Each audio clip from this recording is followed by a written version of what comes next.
আসসালামু আলাইকুম রহমতুল্লাহি বারাকাতুহু। আপনাদের হাতে ধরে পায়ে ধরে আমার চ্যানেলটিকে সাবস্ক্রাইব করে আমার পাশে থাকবেন প্লিজ। আমাকে গল্প বলার জন্য, কথা বলার জন্য উৎসাহিত করুন। আমি চুপচাপ থাকতে থাকতে আমার ভিতরে ভিতরে শেষ হয়ে যাচ্ছে। আমাকে প্রতিনিয়ত আমাকে অশান্তিতে থাকতে হয়। এমন একটা দিন, এমন একটা রাত নাই যে আমি সেই দিন সেই রাত সুস্থ অবস্থায় কাটি। আমি অনেক অসুস্থ, ভিতরে ভিতরে আমি শেষ হয়ে যাই। অভাব অনটন এমন একটা ভয়ঙ্কর জিনিস। আমি আল্লাহর কাছে ফরিয়াদ করেছি যেন কারো এই অভাব অনটন না আসে।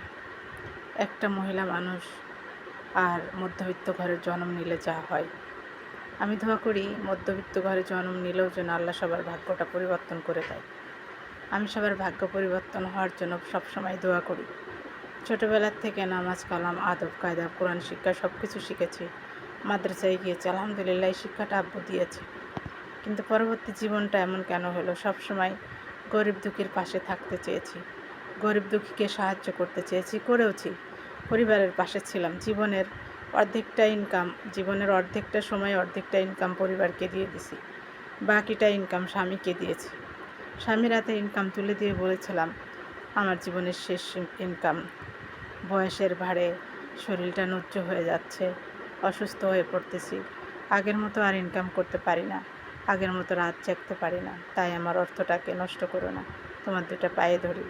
কিন্তু সে এক নিমিষে অর্থটা নষ্ট করে দিছে।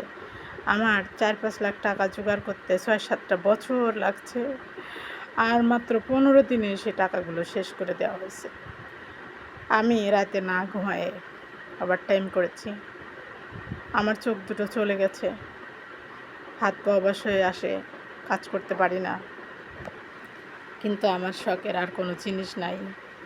যে জিনিসটাই শখ করে কিনেছি, রেডি করেছি, সেই জিনিসগুলোই চলে গেছে। এমনকি আমার ঘরের আসবাবপত্র কতবার চুরাইছি আর কতবার বিক্রি করছি। সব কিছু, চামচ থেকে নিয়ে আমার হাতের ঘড়ি, পার্স, ব্যাগ, পায়ের স্যান্ডেল, 3 পিস, বোরখা সব কিছু বিক্রি করে করে খেয়েছি।